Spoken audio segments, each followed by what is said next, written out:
नमस्कार दोस्तों। तो आज की कहानी है बंद दरवाजा और आधी रात की घंटी। शहर के शोर से दूर आर्यन ने एक पुराने बंगले में किराए पर एक कमरा लिया। वह एक लेखक था और शांति से रहना चाहता था।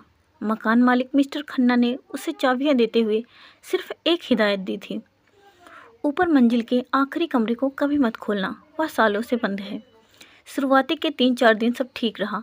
चौथे दिन की शुरुआत, जब आर्यन अपने मेज पर बैठा लिख रहा था, उसे अचानक किसी के चलने की आवाज़ सुनाई दी। आवाज़ ऊपर वाले कमरे से आ रही थी। उसे लगा शायद कोई चूहा होगा, लेकिन फिर अचानक एक पुरानी घंटी बजने की आवाज़ आई। टिन टिन टिन। आर्यन का दिल जोर से धड़कने लगा। वह सीढ़ियों से ऊपर गया।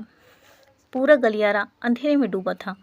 जैसे ही वह कमरे में दाखिल हुआ, आवाज़ रुक गई। उसने ताले के छेद से देखा। अंदर सब अंधेरा था, बस एक छोटी सी लाल रोशनी टिमटिमा रही थी। तभी उसे अपने कंधे पर एक ठंडा हाथ महसूस हुआ। वह झटके से पलटा तो देखा मिस्टर खन्ना थे। उनकी आंखें एक अजीब तरीके से चमक रही थीं। उन्होंने कहा, मैंने मना किया था ना? आर्यन ने घबराते हुए पूछा। अंदर कौन है? घंटी कौन बजा रहा था? मिस्टर खन्ना मुस्कुरा कर बोले, मेरी पत्नी। उसे अंधेरे से डर लगता है, इसलिए वह घंटी बजाकर मुझे बुलाती है। आर्यन सन्न रह गया। उसे याद आया कि पड़ोसी ने बताया था कि मिस्टर खन्ना की पत्नी की मौत सालों पहले इसी कमरे में हुई थी। आर्यन ने डरते डरते फिर से की होल में झांका। इस बार उसे कोई लाल रोशनी नहीं दिखी, बल्कि एक इंसानी आंख दिखी जो सीधे उसे ही देख रही थी। और फिर से वही घंटी बजी, टिन टिन टिन। लेकिन इस बार आवाज़ कमरे के अंदर से नहीं, बल्कि आर्यन के ठीक पीछे से आई। वह जैसे ही पीछे मुड़ा, सामने कोई नहीं था। बस फर्श पर एक पुरानी पीतल की घंटी पड़ी थी, जो अभी भी हिल रही थी। आर्यन की चीख गले में ही दब गई। फर्श पर पड़ी वह पीतल की घंटी अभी भी धीरे धीरे डोल रही थी, जैसे किसी ने उसे अभी अभी वहाँ रखा हो। वह भागकर नीचे अपने कमरे में जाना चाहता था, पर उसके पैरों से ज़मीन चिपक गई थी। तभी बंद कमरे के भीतर से एक आवाज़ आई, सुबकती हुई आवाज़, खन्ना, मुझे बाहर निकालो, बहुत ठंड है यहाँ। आर्यन का दिल जोर जोर से धड़कने लगा। वह खन्ना की पत्नी की आवाज़ थी, लेकिन खन्ना तो कह रहे थे कि वह मर चुकी हैं। हिम्मत जुटाकर आर्यन ने खन्ना के कमरे की ओर देखा। वह खुला था और अंदर कोई नहीं था। अचानक उसे एहसास हुआ कि मिस्टर खन्ना उसे उस कमरे से दूर दूर रखना चाहते थे, शायद सुरक्षा के लिए, बल्कि किसी का सच छुपाने के लिए। आर्यन के पास पड़ा एक भारी फूलदान उठाया और पूरी ताकत से उस कमरे के दरवाजे पर दे मारा। 2-3 प्रहार के बाद ताला टूट गया। जैसे ही वह दरवाज़ा खुला, एक बर्फीली हवा का झोंका उसे लगा। कमरे के अंदर का नज़ारा देखकर आर्यन के होश उड़ गए।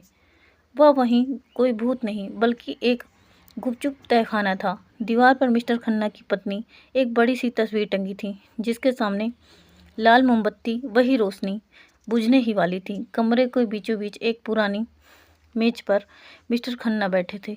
उनके हाथ में एक और घंटी थी। वह मरी नहीं है आर्यन, खन्ना ने बिना पीछे मुड़े कहा। वह मेरे दिमाग में जिंदा है। यह घंटी उस तक पहुंचने का तरीका है। आर्यन ने देखा कि खन्ना पूरी तरह से मानसिक संतुलन खो चुके थे।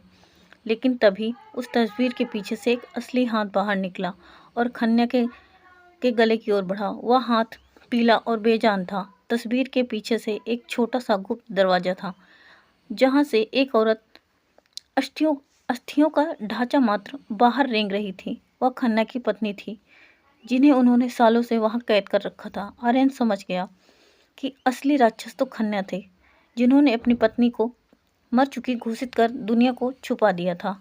घंटी की आवाज़ दरअसल उस औरत की मदद के लिए पुकार थी।